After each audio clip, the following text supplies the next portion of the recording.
Hello, Milwaukee Bucks fans. Welcome back to Bucks Latest, presented by Fan Arch. I'm your host, Dean Simon. Please consider liking, subscribing, turning on post notifications to stay up to date and in the know with all the latest Milwaukee Bucks updates. All right, it is official. Round 2 of the 2025 NBA Draft concluded last night, and with the number 47 overall pick in the 2025 NBA Draft, the Milwaukee Bucks selected a 6'11" Serbian point forward named Bogoljub Markovic, and I'll be completely honest and candid. I wasn't all too familiar with his game throughout this pre-draft process, but after looking into him a little bit more, I've started to become very impressed by a couple of things about his game. Not just that he's 6'11", very lanky, and he has all these different abilities.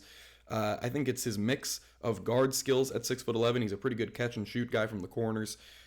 He also has some pretty exceptional rebounding ability, and what I love the most is especially on the offensive glass. And while he's very aggressive on the glass and at his frame, he can still also attack the rim with a pretty tight handle. He's got a good handle on him, and he can also act as a pretty good back to the basket threat. He's got a couple of spin moves and certain creative things that I think he can utilize at the next level. But it remains to be seen how he pans out, because he looks to be a more long-term project pick, and he'll likely remain in Serbia for next year as a draft and stash kind of guy. It's an interesting choice for a Bucks team who are they're between a rock and a hard place right now, and they could have used a guy that could offer immediate assistance. Also, kind of surprised that they didn't just go with a 7-footer or a guard, point guard specifically, that can operate and kind of man the offense. Pretty interesting that they kind of went the other way and were planning for the long-term future instead of the immediate future, trying to prioritize Giannis and whether Giannis can maybe take this roster to a certain place in the postseason if things are set up right, if he has guys that mesh well with his style. So very interesting from the Bucks front office to see them going in this kind of direction. And all I can hope for is the best going forward, the best for Markovic's development. And when he comes over, I guess, to begin the 2026-27 season, it looks like, I hope he can immediately transition to the NBA game and continue to develop at a pretty fast rate to keep that Giannis guy happy.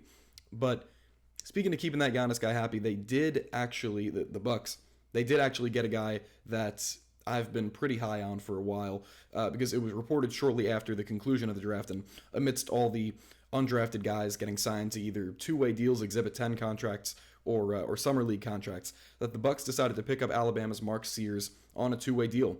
And truth be told, I was thrilled that the Markovic selection was followed up by Sears, who, I'm not saying that Markovic is going to be a bad player or anything, but I really didn't think Mark Sears would be available to this point. Thought a team might have taken a chance on him before number 47, or just before the end of the draft in general, so I was kind of shocked to see that he was still available.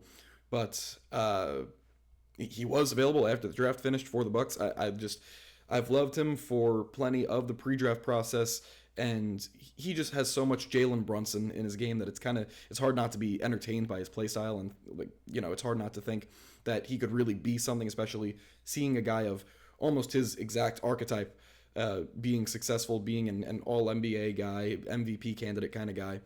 I think he could eventually grow to be a solid contributor for this team, whether he starts on the G League team, the Wisconsin Herd, and he takes his licks and he gets his development in, and he gets his reps, and in time he eventually graduates to the main roster. I think after he would do so, he could make some pretty valuable contributions. I love his obviously his one-on-one scoring ability, but also looks to be a pretty great catch and shoot option. And you love guys that you can trust to, I won't say be the alpha or anything of your team, but as a guy that can take on a lot of the one-on-one shot creation responsibilities and also give you something as a catch and shoot guy, specifically on the wings or the corners. And honestly, it's pretty special for the Bucks to potentially land a talent like that to pair with Giannis, because he could either run pick and roll with Giannis. Giannis can give him the ball to, create a little bit of offense for himself, take the pressure off of the two-time MVP, and he could also act as a pretty solid catch and shoot option if Giannis were to just barrel his way through the basket or to the basket look for a drive and kick opportunity, and boom, there's Mark Sears in the corner. I'm definitely excited to see how Mark Sears pans out, where things could lead with him. And, I'm just super, super excited. And just a reminder that he's 6'1", 185 pounds, so not the most gangly of physical attributes for an NBA draft pick or now an undrafted two-way contract signee. But he did put up almost 19 points, 5 assists in his final season as a collegiate basketball player. So hopefully things will go well. He can transition to the NBA game if he gets certain reps in, or a certain number of reps in at the G League level. All right, moving forward now, addressing the Bucks not necessarily taking an experienced center or guard in the 2025 NBA draft outside of the signing of Mark Sears. The Bucks' trade aggression could really shine through this summer, and it should, based on their draft picks and their decisions regarding the draft.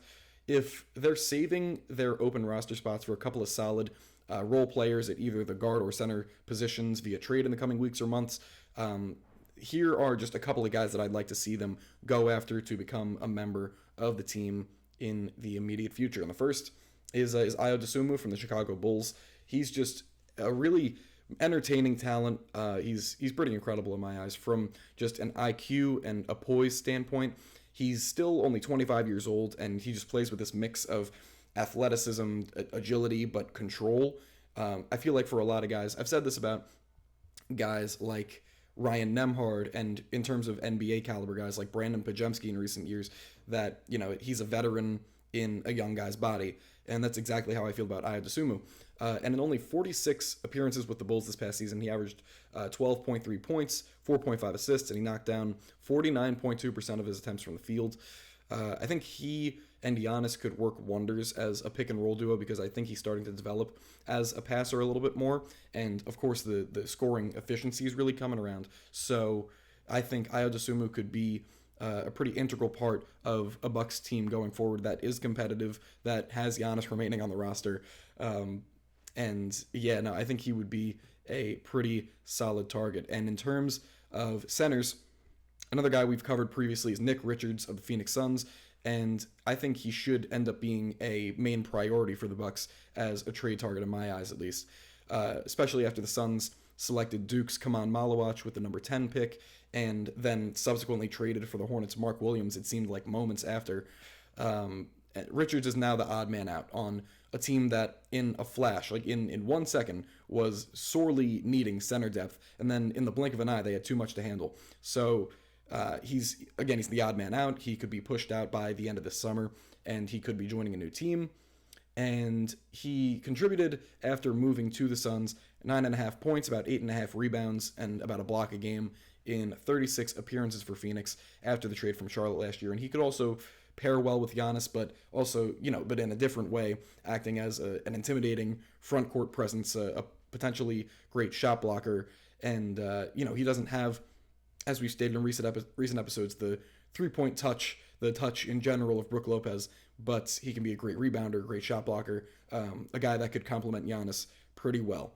And lastly, in terms of Giannis, it seems as though he's going to be having his eyes closely on what the Bucks front office does in free agency, and after the conclusion of the draft now, with the trade market starting to heat up a little bit. Shams Charania recently offered a quote on Giannis watching these things, closely monitoring these things, and he said that, "I'm told Giannis Antetokounmpo is closely observing, the Bucks draft here tonight and then free agency next week, and what moves can this organization make to elevate the team. Giannis Antetokounmpo has been open-minded about the best fit moving forward. He spent 12 years there. There's also a level of equity there that he has there in Milwaukee, but he has said publicly he wants to compete for a second championship. So what moves can the Bucks make in the coming weeks? I think clearly more will have to be done. Oh my goodness. More will have to be done to show Giannis that the organization is still serious about building a contender for the immediate future. And that's surely what he's going to be monitoring. That's the only thing he could be focusing on as free agency draws nearer, as the the trade market continues to heat up. Giannis will be looking for potentially either a big splash or for the team to, kind of gather around and say, hey, we need to surround Giannis with these specific archetype of role players. We need to bring back a Gary Trent. We need to bring back a Kevin Porter Jr. We need to surround him with even more shooting, and of course a rim running big man that can block shots, that can rebound, that can finish around the basket. Also, preferably with that 3-point touch of a Brook Lopez, who is going to be most likely leaving in free agency to go to a team like the Lakers, a team like the Warriors in free agency. So he'll be looking to see if those specific moves are made, if the Bucks can kind of step up to the plate and make those hard decisions to build a real contender around Giannis. Maybe not for next season, but for the next 2-3 seasons after that. So hopefully they do end up making those decisions and Giannis can remain happy, and the Bucks can compete for another championship in the very, very near future. But anyways, that is going to be it for me today. Thank you very much for watching yet another episode of Bucks Latest presented by FanArch. I've been Dean Simon. Please consider liking, subscribing, and turning on those post notifications to stay up to date and in the know with all the latest Milwaukee Bucks updates. Thank you very much for watching, and I'll see you in the next one. Go Bucks!